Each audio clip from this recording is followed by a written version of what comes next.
Assalamualaikum warahmatullahi wabarakatuh. Welcome back to my channel. Kembali lagi bersama saya pada tutorial olah dan analisis data menggunakan SPSS. Pada sesi ini saya akan bahas tentang uji heteroskedastisitas.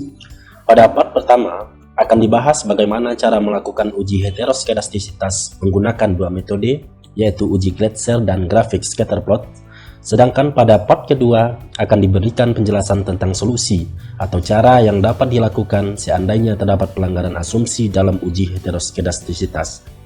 Silakan dukung dulu channel ini dengan cara mengklik tombol like dan subscribe agar saya lebih termotivasi dalam membuat konten bermanfaat lainnya. Sebelum kita masuk ke teknis pengolahan data, perlu diketahui bahwa tujuan dari uji heteroskedastisitas adalah untuk mengetahui ada tidaknya ketidaksamaan varian dari residual untuk satu pengamatan ke pengamatan lain. Model regresi yang baik tentunya model yang bebas dari gejala heteroskedastisitas.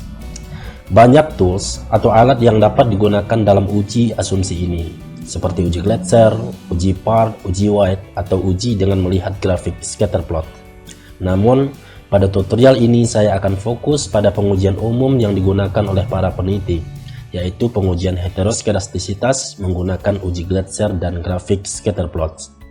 Pertama, kita akan lakukan pengujian menggunakan uji Glatzer.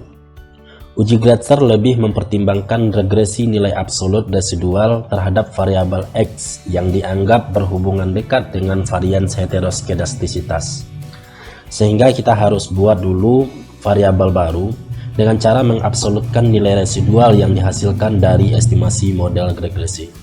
Di sini saya sudah persiapkan data yang akan diuji. Sebagai latihan buat Anda, silahkan download dulu datanya. Link download saya sertakan dalam video ini. Di mana data yang kita gunakan, PBV sebagai Y, Char sebagai X1, ROA sebagai X2, H sebagai X3, kemudian size sebagai X4. Hal pertama yang harus kita lakukan dalam uji Glatzer adalah memunculkan nilai unstandardized residual. Caranya kita klik menu Analyze, Regression, Linear. Pada kolom dependen kita inputkan variabel Y, sementara pada variabel independen kita inputkan variabel X1, X2, X3, X4. Kemudian klik Save. Pada kolom residual kita centang unstandardized saja, sementara untuk pilihan yang lain kita abaikan. Klik Continue dan OK.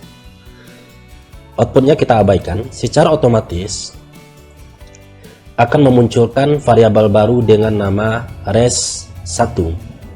Selanjutnya kita akan membuat variabel absolute residual, yaitu dengan cara mentransformasi bentuk variabel baru kita, yaitu res1, ke dalam bentuk absolut. Caranya klik transform, compute variable, kemudian pada target variable kita bikin nama misalnya ABS res. Kemudian pada kolom numeric expression kita ketikkan ABS, buka kurung. Kemudian kita pindahkan nilai unstandardized residual atau res1 dengan menggunakan tanda panah arah ke kanan. Kemudian tutup kurung dan OK. Pada tampilan data view muncul variabel dengan nama ABS res. Kemudian kita akan lakukan estimasi regresi dengan prosedur klik Analyze, Regression, Linear. Kita reset dulu. Kemudian pada kolom dependen kita pindahkan yang absolute residual atau ABS res. Sementara untuk kolom independen kita isikan variabel kita X1, X2, X3 dan X4. Kemudian kita OK-kan. Kita langsung saja ke outputnya, yaitu pada output coefficient. Ingat, dalam menganalisis menggunakan indikator ini, kita tetap mengacu pada standar pengukuran, yaitu sebesar 5%. Model regresi dianggap baik atau bebas gejala heteroskedastisitas jika nilai signifikansinya itu besar daripada 5%.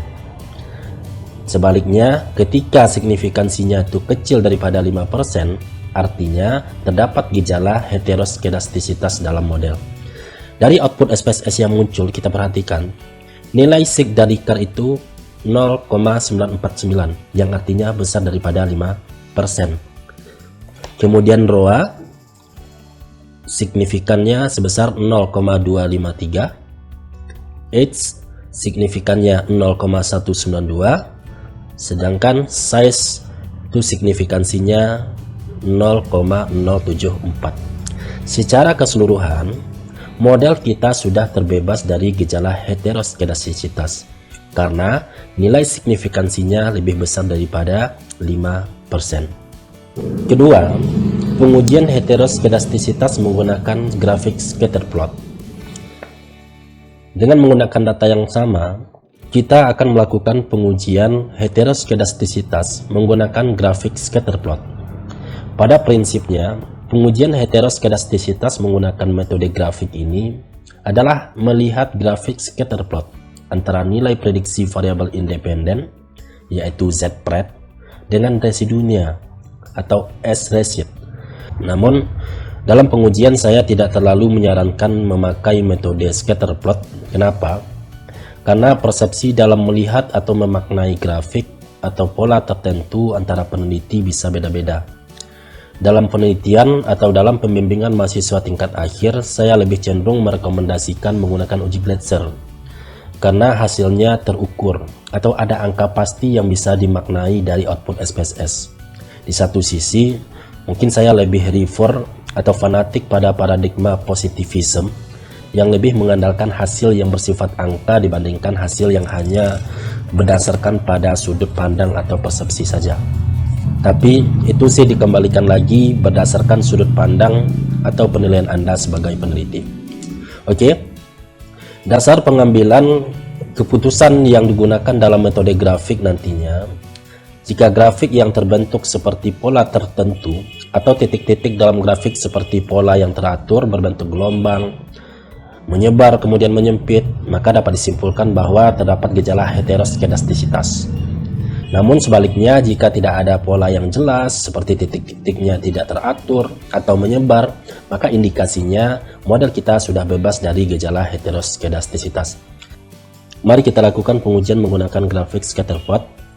Dengan menggunakan data yang sama, kita lakukan prosedur dengan cara mengklik analyze, kemudian kita klik regression linear, kita reset terlebih dahulu. Y kita pindahkan ke kolom dependen, X1, X2, X3, dan X4 kita pindahkan ke kolom independen.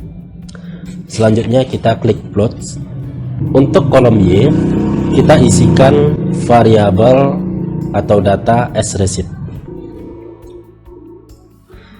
Sementara untuk kolom X, kita isikan data Z-pred. Kemudian continue dan klik OK. Berdasarkan output scatter plot, terlihat bahwa titik-titik menyebar dan tidak membentuk pola teratur. Maka dapat disimpulkan bahwa model regresi telah bebas dari gejala heteroskedastisitas. Jadi dapat disimpulkan dengan menggunakan data yang sama, metode yang berbeda, hasilnya itu sama. Anda menggunakan uji Glatzer maupun uji scatter plot, itu akan mengindikasikan bahwa data yang Anda gunakan saat ini sudah bebas dari gejala heteroskedastisitas. Demikian tutorial tentang uji heteroskedastisitas menggunakan uji Glatzer dan grafik scatter plot. Semoga bermanfaat dalam proses penyelesaian pengolahan dan analisis data penelitian Anda. Jangan lupa dukung terus channel ini dengan mengklik tombol like and subscribe, serta silakan komen and share agar orang lain juga mendapatkan manfaat dari tutorial olah dan analisis data ini. Terima kasih. Wassalamualaikum warahmatullahi wabarakatuh.